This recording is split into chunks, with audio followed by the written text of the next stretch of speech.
warahmatullahi wabarakatuh. Dalam ini berpresentasi materi pemeriksaan status gizi. Nama saya Hensin Sanjaya.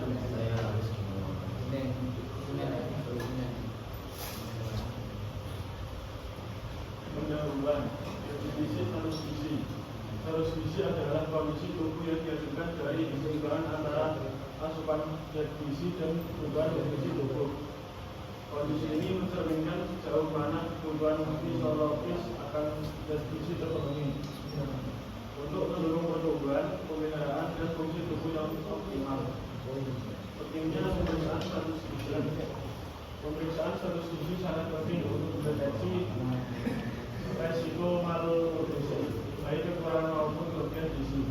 Dengan pemeriksaan yang tepat, tenaga kesehatan dapat mencegah penyakit terkait gizi dan perencanaan intervensi nutrisi yang sesuai.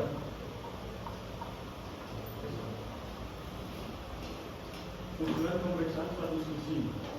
Pemeriksaan status gizi bertujuan untuk mengevaluasi kondisi nutrisi individu atau kelompok secara komprehensif. Hasil pemeriksaan menjadi dasar penting dalam menentukan langkah intervensi yang tepat dan efektif. Komponen pemeriksaan. Pemeriksaan status gizi terdiri dari 5 komponen utama yang saling melengkapi untuk memberikan gambaran menyeluruh tentang kondisi gizi seseorang. Yang pertama, pemeriksaan antropometri. Yang kedua, pemeriksaan biokimia. Yang ketiga, pemeriksaan klinis, dan yang terakhir, pemeriksaan asupan makanan. Pemeriksaan antropometri. Metode pengukuran fisik tubuh untuk menilai status gizi meliputi berat badan, tinggi badan, lingkar lengan atas atau LILA, dan perhitungan indeks massa tubuh atau IMT. Alat yang digunakan timbangan digital dan pita pengukur LILA. Timbangan digital, berat badan diukur menggunakan timbangan digital dengan ketinggian 0,1 kg. Tinggi badan diukur menggunakan radiometer atau mikrotoa. LILA diukur menggunakan pita pengukur LILA pada titik tengah lengan. IMT dihitung dengan rumus berat badan dibagi tinggi badan kuadrat. Pita pengukur LILA. Pita pengukur LILA merupakan alat sederhana namun akurat untuk mengukur lingkar lengan atas. Hasil pengukuran LILA dapat menunjukkan resiko kurang energi kronis, terutama pada ibu hamil dan balita.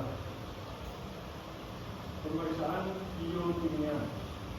Pemeriksaan laboratorium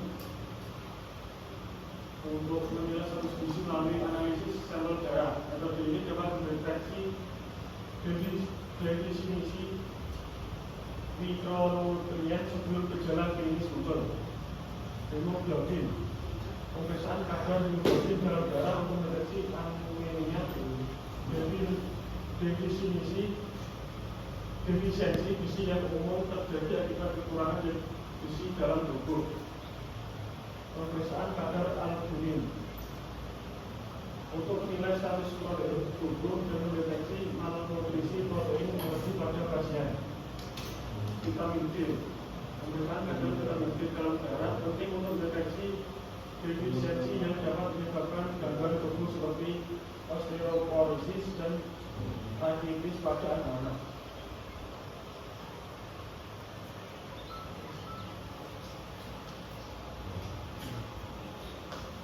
Selanjutnya adalah pemeriksaan klinis. Pemeriksaan klinis menilai tanda-tanda fisik yang dibutuhkan status gizi. Metode ini menggunakan imaging visual dan palpasi untuk mendeteksi manifestasi defisiensi nutrisi pada tubuh manusia. Nah, tanda kulit dan kulit kering dan fisik merupakan tanda defisiensi asam lemak esensial dan vitamin A. Pemeriksaan ini dilakukan dengan inspeksi visual dan palpasi. Ada area lengan, tungkai, dan badan. Rambut rontok, rambut bergelombang panjang, rambut menunjukkan defisiensi protein dan gizi. Kepala dilakukan dengan menarik bergerak rambut dan mengalami ekstrim. Tanda ekstrim atau penggunaan pertama pada kaki dan bergelang kaki merupakan tanda osteoporosis. Pemeriksaan start dilakukan dengan menekan selama beberapa detik dan melewati cekungan dan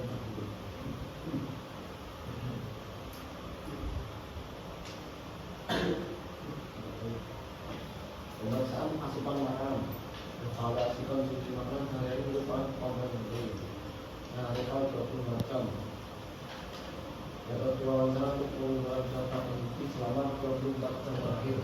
Responden juga melihat semua makanan dan minuman yang dibagi termasuk roti dan makan.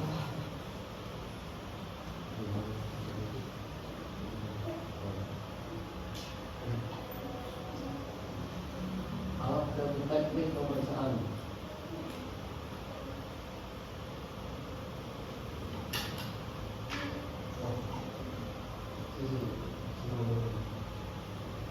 Ini adalah alat untuk pemeriksaan IMT atau indeks massa tubuh.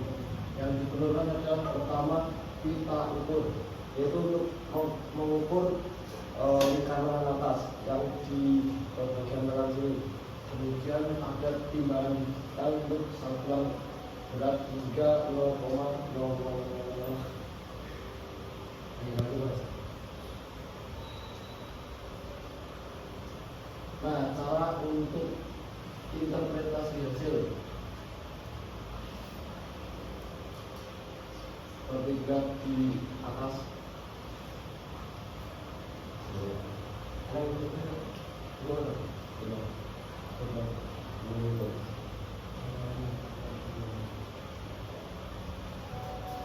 Nah, caranya untuk menghitung IMT atau indeks massa tubuh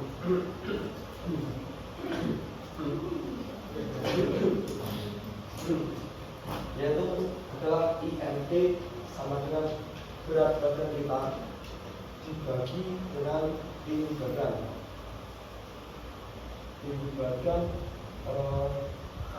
anak buah. Misal gini, ada anak usia 18 tahun misal gitu. Terus tinggi badan 156 cm dan berat badan 50 kg. Nah, cara penghitungannya IMT sama dengan 50 per 1,5 gram akar anak buah. Maksudnya itu misalnya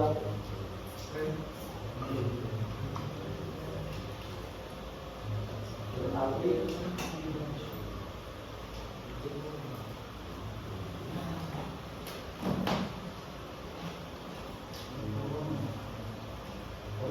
dengan satuan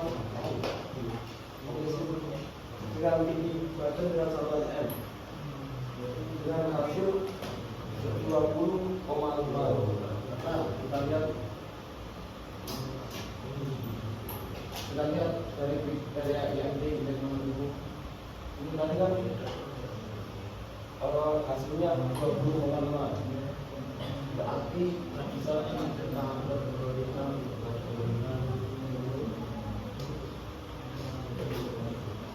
dengan normal. Soalnya tidak kurang dari 18,5 dan tidak lebih 25 atas.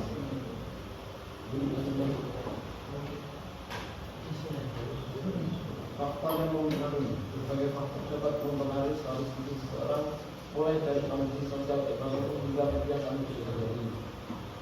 Faktor-faktornya adalah faktor sosial ekonomi, faktor penyakit, pola makan dan kebiasaan hidup.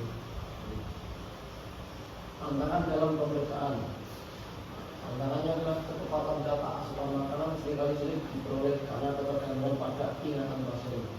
Variasi alat ukur antar fasilitas data dapat menimbulkan inkonsistensi hasil pengumpulan sampel. Keterbatasan sumber daya laboratorium menjadi hambatan utama dan pemeriksaan tertunda. Kasus ada anak laki-laki usia 5 tahun hasil pemeriksaan berat badan 14 kg, berat standar, tinggi badan 105, IMT 12,7 gram per m, 100 gram. Hemoglobin 10 gram DL, LDLA 13,5, resiko malnutrisi. Rekomendasi tidak lanjut dengan konsultasi dengan ahli gizi dan perbaikan pola makan. suplementasi sertifikat vitamin pemanapan badan, evaluasi ulang dalam 1 bulan. Penginasan dan rekomendasi. Pembentuk status ini merupakan langkah krusial dalam upaya pencegahan dan penanganan masalah gizi dan mendapatkan yang cepat dapat mengidentifikasi resiko malnutrisi sejak dini.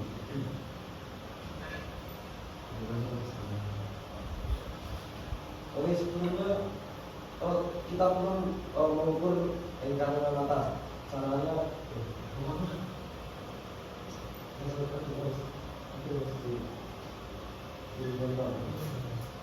caranya dengan kita ukur. Oh iya, dengan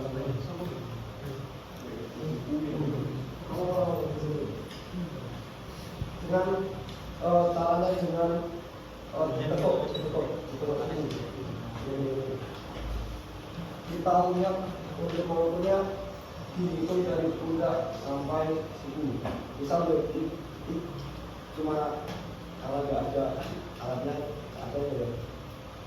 Caranya dengan ini sampai ujung sini. Kalau 40 berarti tengahnya 20.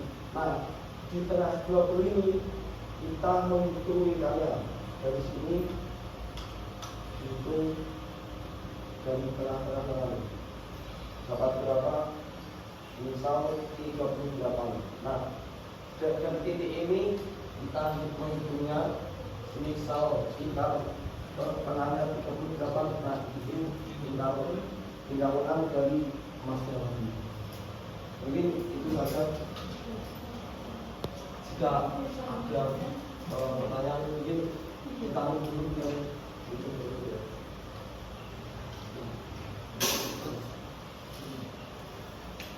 Sekian presentasi dari kelompok kami. Selanjutnya, mohon maaf. Assalamualaikum warahmatullahi wabarakatuh.